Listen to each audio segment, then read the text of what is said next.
Welcome to the ListenUp podcast, where we explore hearing loss, communication, connections, and health.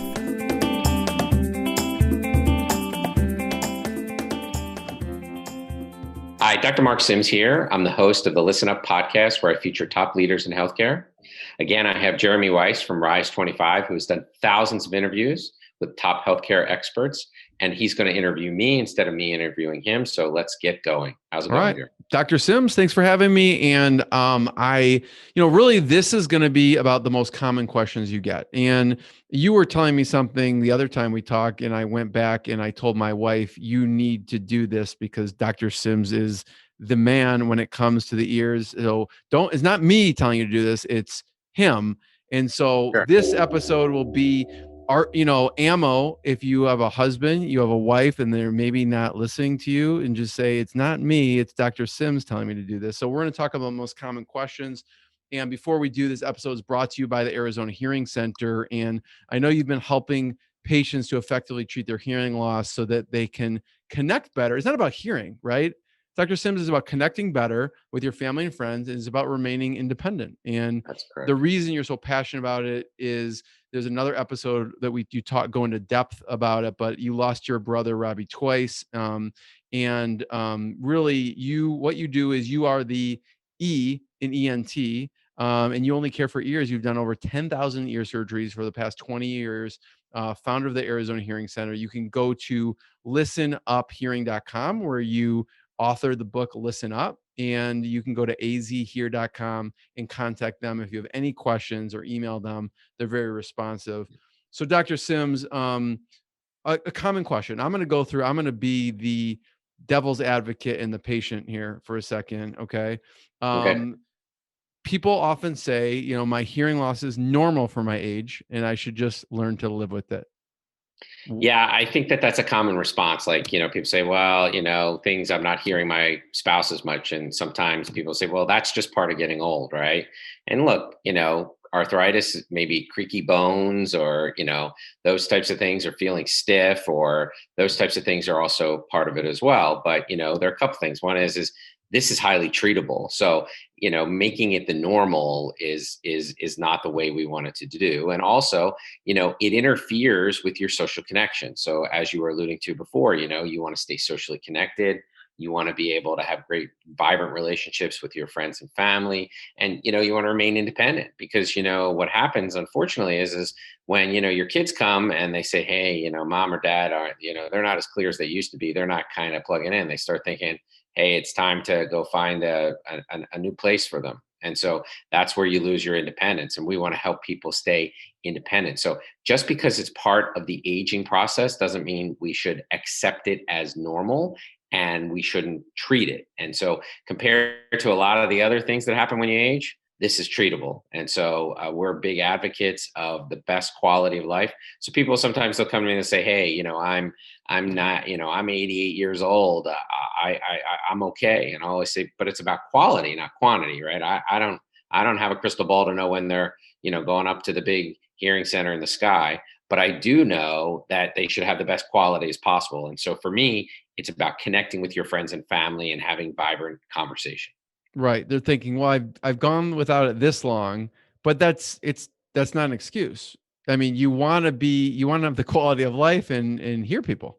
Yeah. I think one of the other things that's really interesting, hearing loss is invisible, right? And so there are a couple things. One is it's not to say that this is a good thing either, but we know when we see a blind person, right? They have dark glasses and a red and white cane. So it's pretty obvious.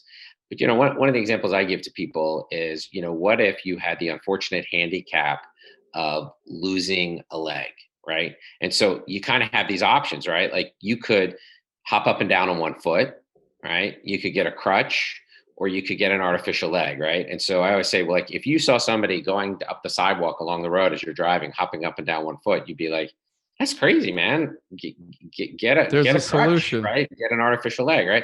And so just because it's invisible and you are like that person with hearing loss, you're like hopping up and down on one foot. Like it's crazy, right? And so the thing is even thinking about hearing aids as a treatment for it, right? Like an artificial leg is a great option, but you're not going to you're not going to run like you did before you had your leg. So it's not perfect, but it makes a heck of a lot of sense than an untreated disability or problem, right? And so that's one of the things people have to think of it. And the mindset is like, this is a highly treatable thing.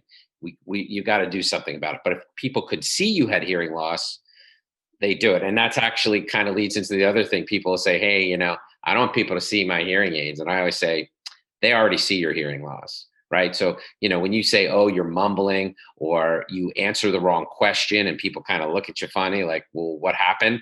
Or, I talk about like, there's kind of three groups of people, right? So your loved ones, they'll be brutally honest with you. So one of the reasons we love our loved ones is because they're brutally honest. One of the reasons we're annoyed by our loved ones is because they're brutally honest, right?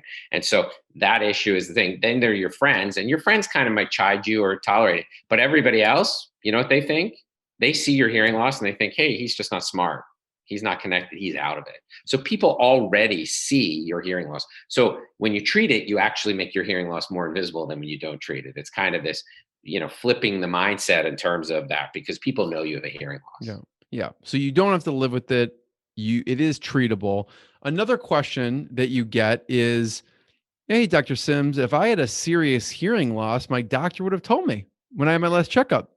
Well, I don't need a just hearing tell you, test. there are a couple things. One is like, only maybe 1 in 5 doctors actually check it or test it, but sometimes this is their test. Can you hear me rubbing your fingers, right? And so one of the things that's interesting about hearing loss is I tell people it's not binary, right? It's not either you hear or you don't hear, right? Which is Right. the same as vision, right? It's not like either you see or you don't see. There's gradations of vision where, you can't make things out. So you can have blurry hearing where parts of the things you want to see or hear clearly aren't clear. And so the pattern of hearing loss is people lose more high tones than they do low tones. And so the nature of that is, one, women and children's voices are more difficult. And then the second thing is consonants, the softer parts of words, the parts of words that give them meaning, the F, the S, the D, and the P. That's where they lose that first. So people hear the vowel sounds, but they don't hear the consonants. And that's why people say, it's so funny to me when they go, well, I don't know what's happened, but my spouse is now mumbling. Like, wow, that's amazing. Like they turned into a mumbler. Everybody else is mumbling because it's a projection of the outside world rather than understanding it's in you. So what does that look like? So, they go and the doctor, there's so many other things for the general practitioner to worry about. And for me, that would be like probably the last, like someone has diabetes, they have heart issues. Right. Probably the last thing they're worried about is their hearing potentially, unless someone complains about it, which Correct. most people aren't necessarily complaining about it. Well, one, they won't complain because they know the conclusion of what they have to do. But the second reason is both other people and patients themselves are very poor at perceiving their own hearing loss. Mm-hmm. And the reason is people think of communication and hearing is the same thing, right? So if I can communicate effectively, I don't have a hearing loss.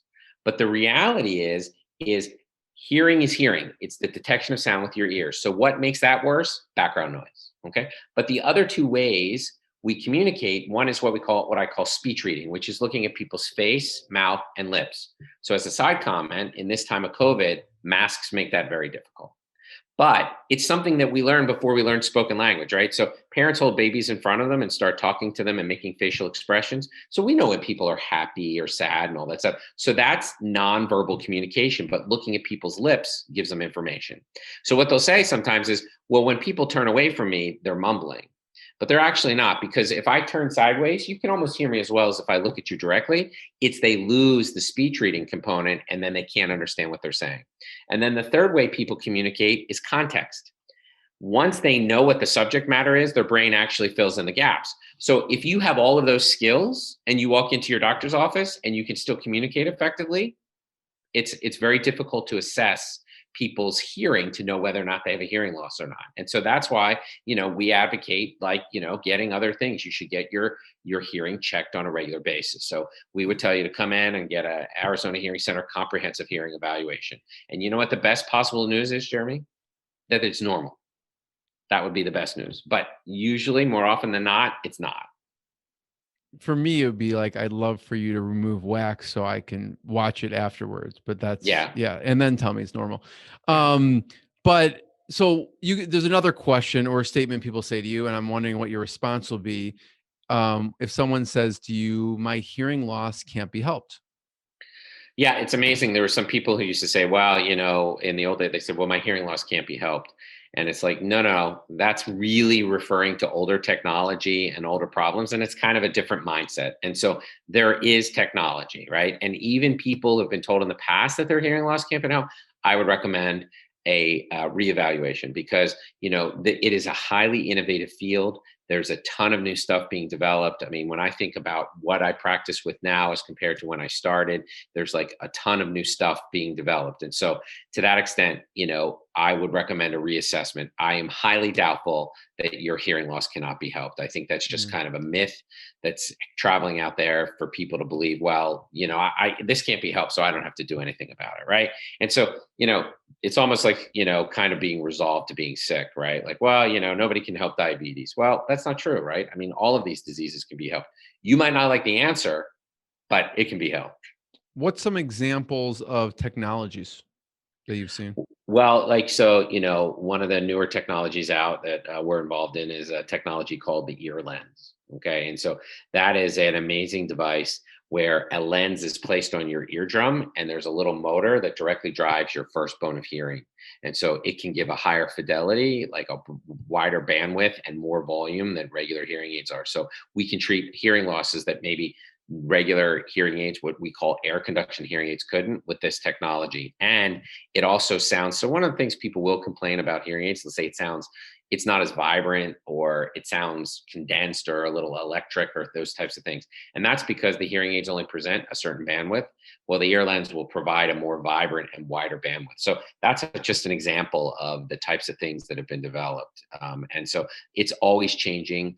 These are, these companies that are developing these things, they're spending, literally hundreds and hundreds of millions of dollars in research and development every year. So this stuff is changing all the time. So I certainly wouldn't come to the conclusion, oh, I saw somebody, 13 years ago told me there was nothing I could do, so I'm just going to ride with that. I would highly recommend people come on in and get checked out. And again, maybe there are a few, but I think more often than not, those people can be helped somehow. Yeah. And you have a saying somewhat in your office about Arizona Hearing Center does not sell hearing aids. What do you mean Right. by that? Well, one of the things is when people are diagnosed with a hearing loss, some people say, well, go get hearing aids. Just go to somebody who sells hearing aids, right? And so the concept I would say about that is that's when you think of something as a commodity, right? So when you want to go get hearing aids or buy hearing aids or somebody sell you hearing aids, they are selling you the device called a hearing aid that you put in your ear, right? And I tell people, like, look, if that's what you want, go to the same place where you buy, meat, trash bags, and toilet paper and get your hearing aids, right? But the concept is what really determines the outcome is the care. Okay, so here's an example, right? Paint's paint, right? So, but we all know that you can get different painters in your house with the same paint, the same brush, and you can get totally different outcomes from paint, right? So it's not the paint that matters, just like it's not the hearing aid that matters, it's the hearing care that matters. And that's why what we say at Arizona Hearing Center is we don't sell hearing aids, we treat hearing loss. And so as a result, for some people, they might have to purchase hearing aids, but that's not our driver. Our driver is to treat your hearing loss. And so the other thing is the proverbial, if you're a hammer, everything's a nail, right? And so when people sell hearing aids, that's what they do. We don't do that. We do have a hearing aid dispenser, but hearing aids, surgery, medical treatment, cochlear implants, BAHA, ear lens. I mean, what we're trying to figure out is not what can we sell you or can we sell you what we have? What we're trying to figure out is what is the technology that's going to get you to hear as best as possible, which circles back to better relationships with your family, better relationships with your friends, and remaining independent. And it's only once you get the best possible care can you maintain that independence and those connections, right? So one of the problems is there are people out there who have hearing aids who still can't hear. And so I have patients say, hey, my friend, he got hearing aids, he can't hear. My other friend got hearing aids, they returned them. And my third friend got hearing aids and they put them in the nightstand drawer. So none of them are being treated well. And so my answer is that's right. They went and got hearing aids. they didn't get their hearing treated. And that's the fundamental difference. Yeah. So that you also, there's a question of, so why should I go to Arizona Hearing Center with my hearing Well, problem? I actually kind of answered that Yeah. question in some ways, right? But I mean, one of the things is that there is another issue, right? And so we actually are very specialized. So one of the things is people will say to me, which hearing aid should I get? And I go, there are thousands. There's over 1,000 different types of hearing aids. And so in our organization, I am the expert at medical treatment and surgical treatment of hearing related disorders, right? We do cochlear implants. I have audiologists who just do cochlear implants. We do testing. I have some audiologists who just do testing, and I have people who just do hearing care or hearing aids, right? So I have people who are very, very specific in what they do because we're all like subspecializing, if that makes sense. So we're not jacks of all trades. We're masters of these very, very specific things. So that's the other thing. You're getting the cutting edge, premium, excellent care because everybody is kind of an expert in their own lane. Yeah. And Dr. Syms, you touched on this a little bit, but another question you get is, why does it seem like people are mumbling? Yeah, and so that's what I was talking about before. Um, Consonants, so they don't hear the parts of words. So, one of the examples I give is Wheel of Fortune, right? So in Wheel of Fortune, you can buy as many vowels as you want, right? And the reason you can buy as many vowels as you want, they never solve the puzzle, right? It's the consonants that you get to spin for, right? And those are actually all the high pitched parts of words, and that's what solves the puzzle. And to the same extent, when your hearing loss sacrifices or you lose the high pitches first, you hear the vowels, you don't hear the consonants. And that's why people are talking to you, but you can't understand what they're saying, or they're mumbling, or you mistake words, wife for wipe, wise for wide. Like those are the types of things where people say, like, I'm gonna go, fill the tank, the car. And they go, why are you going to the bank? Right? Because the T and the B sound alike. And so people will answer, like, that's when you should know you have hearing loss, when you say something and people look at you like, or they'll chuckle. I mean, the nice way to disarm that is to laugh. Right. And so people take it as a humorous event, but actually these are the signs of early hearing loss. Yeah. You probably get this statement question a lot is, I do think I'm having a little trouble hearing, but it's not that bad. Well, of course, the answer is the test will tell, right? And so one of the things is people aren't very good at perceiving their own hearing loss. So that was what I kind of went back to, where I talked about hearing, speech reading, and context. So they compensate for their hearing loss, so they're not aware of their hearing loss. So I say to patients, I say, look, we do an objective measurement. We do a comprehensive evaluation, and we objectively measure your hearing. And, it's kind of like you saying to me, well, I know you took my pulse and it said 64 beats per minute, but the reality is I feel like it's 32 beats per minute. Like, you can feel it is whatever it is, but objectively you have it. And so that's one of the things my, other healthcare providers and patients aren't able to perceive it. I'm going to tell you, if your loved one's telling you of a hearing loss, you probably do. Yeah. And why would any spouse want to hassle their other spouse? Like, hey, I'm gonna razz you today and tell you have a hearing loss. I mean, that's not gonna help you. That's a non-winner, right? So if your spouse is telling you that, they're telling you that because they actually care and they want you to get better. And people say, well, my hearing loss isn't bad enough for hearing aids. Well, I think that there are a couple things. One is you don't know what you're missing. So if you don't hear it, you don't know you missed it, so you can't assess it. And so I always tell people, like, look, one of the nice things is you can try them, right? And so the reason I wear glasses is because when I put them over my eyes, I read better. And that's why I wear them. So if I put the glasses on and I didn't read any better, guess what I would do? I wouldn't wear them. Right. And so hearing aids are kind of the same. Like, if you put them in and they help you communicate better and you do better, guess what you'll do? You'll wear them.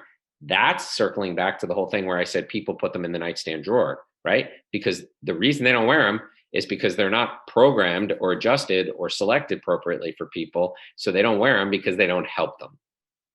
Right. So the answer becomes, there are some very, very slight and mild hearing losses that, maybe you could do that.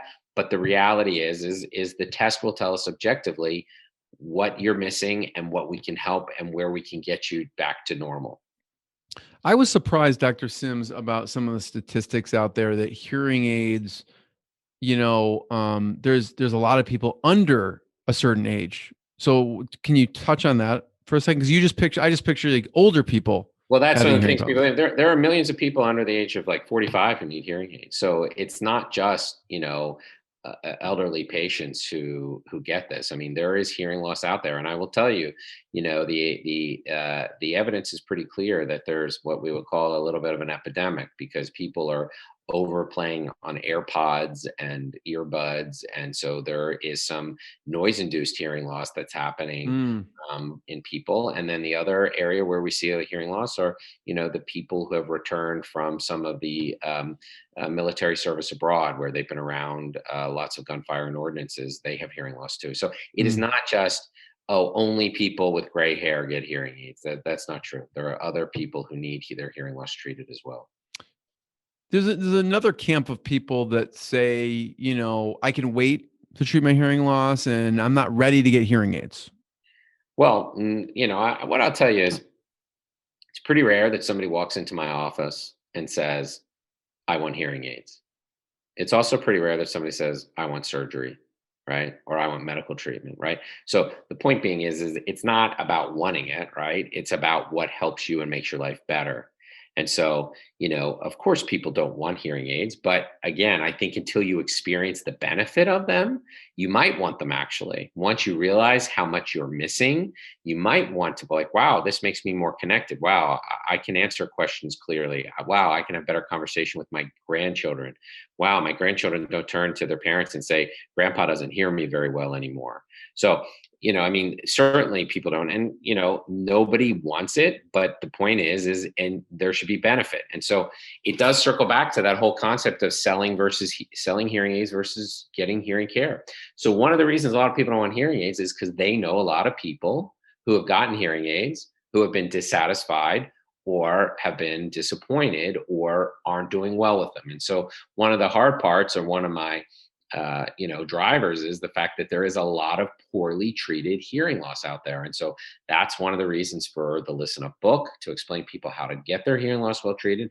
And one of the reasons that Arizona Hearing Center treats people, because we are a place where people can go and have the confidence to know their hearing loss is treated as best as possible.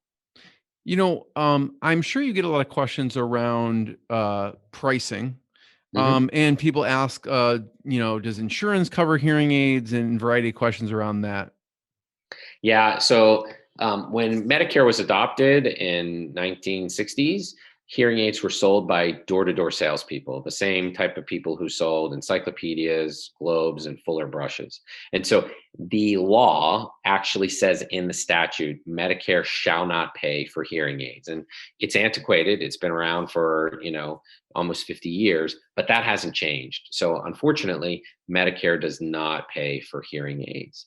It doesn't mean it's not worth it, right? And so, when you start looking at what people, what they allocate their resources for, I mean, frankly, to me, vibrant relationships and connectivity with my family and independence is more valuable than a car. And certainly people are willing to pay more for a car than they are for their hearing aids. Now, hearing aids don't cost as much as a car. Don't get me wrong. I'm not trying to say that. But my point to you is when you look at the value of what it gives people, it's incredibly amazing that you can now be better connected with people and things like that. Now, that being said, everybody can get the same hearing aids and people can give you discounted on the device. Okay. But look, when you lower your price, you have to cut corners somewhere. And you know where they cut corners on? The care, right? So the care is what, when you build a house, what's more expensive? The building materials or the labor that puts the house together? It's the labor, right? So a painting, is it the paint or the painter? It's the painter, right? So there is an expense associated with people who are highly specialized at treating people's hearing well, right? And so you don't want to be as they say, penny wise and pound foolish, because think of how much money is wasted for those people who put those hearing aids in their nightstand drawer, right? So why get those, right? Like there's no upside of getting the ones that don't help you. Yeah. Right. Many times when I've, thought about or tried to save money on something, I end up spending more money in the end because in the end, I got the lesser expensive version. And then I just had to get the proper version Right. later. Right. Well, I mean, home repair is the example, right? Like you get three guys to bid a job on your house to do something, and maybe you take the middle bid guy, and then you're hiring the top bid guy to come back and redo the work to actually do it right. Right. So, Yeah. I mean, it's the like craftsmanship matters, right? And so there are some people, that they don't want to value that or they don't understand that, and that's okay. But for the people who understand that craftsmanship's value, we're that kind of place to really, if you want to hear as best as possible and be connected with your family and friends as best as possible, Arizona Hearing Center is a great option. Yeah. I mean, you also talk about, there's some myths out there, Dr. Sims, like, and you touched upon it a little bit just now, but all hearing aids are the same, or I can save money by buying hearing aids from a website or a catalog, right? Right. Yes, you can. You can buy the device called a hearing aid off of a website and off of it. But amazingly, for some people, guess what it becomes? A great earplug. You put it in and you actually hear worse. Yeah. Right? So it's not getting that device, it's getting that device, making sure that it's appropriately selected. So what I mean by that is that it gives you the volume you need, right? So if you think about medicines, if somebody underdoses you for your high blood pressure and your blood pressure remains too high, you're actually not well treated, right? The second thing is it needs to be of the right physical form. So the physical configuration of the device determines how much volume it can give to you. So depending on the extent of your hearing loss, and then the third, you need a program inside of the hearing aid that adjusts or gets it to the levels that rehabilitate your hearing loss. And then we can validate it, right? So when you go and get your blood pressure treated, it'd be kind of weird if your doctor just let you walk out the door and never checked your blood pressure again after treating it. Well, we can actually validate that the hearing aids fit you correctly. Mm. There's another question about, you know, hearing aid salespeople. Hearing aid salespeople may use high pressure sales tactics or sell things people don't need. Yeah, unfortunately, I'd like to tell you that that's not the case, but that does happen, right? And so part of it's the exact concept, right? Hearing aid salespeople, right? So there are some organizations that are more interested in the sale or getting people, the revenue and things like that. But that's not what we do. We treat hearing loss. So we don't have hearing loss salespeople. We have hearing loss treaters. I mean, it's not, grammatically correct, but that's the whole concept. And so some of those salespeople will use pressure tactics and things like that. That's not what we're about. Arizona Hearing Center, we are about educating people so they understand their hearing loss, showing them all their options so they understand what the options are, and kind of formulating what we call a treatment plan, right? So we're not formulating a sales plan or a purchase plan. We're formulating a treatment plan. How are we going to treat your hearing loss? And so that's a fundamental difference. So, I mean, frankly, if anybody gets the high, they won't, but you contact me. I would love to hear from you because that doesn't happen in my organization. Yeah. And like you said, that's probably more, I imagine. I've seen those things like in newspapers. Is that what you're referring to? Well, Like, I mean, some of them are good organizations. I mean, it really comes down to that person, right? And what the philosophy of the organization is, right? And so, I mean, I'm not going to say that that's necessarily the case, but my point to you is there are people who end up with people of high pressure sales and kind of, really want to grind you down. That's not what we're about. We're about education. I mean, if we want people to understand what they're doing, getting themselves into, the extent of their hearing loss, what their options are, perfectly transparent. And you know what? If you didn't understand it the first time, come back and we'll re-explain it to you because yeah. we want people to understand. Well, I also think, from our previous conversation, um, you know, people self-diagnose, and Right. hearing aid isn't always a answer, probably. I mean, people default to like probably, oh, I have hearing loss, hearing aid, but that's not Right. always the case, right? Right. No, agreed. And so that's the other thing. Like, so again, we will give you the best. And so we might give you options, right? So one of the options might be hearing aids.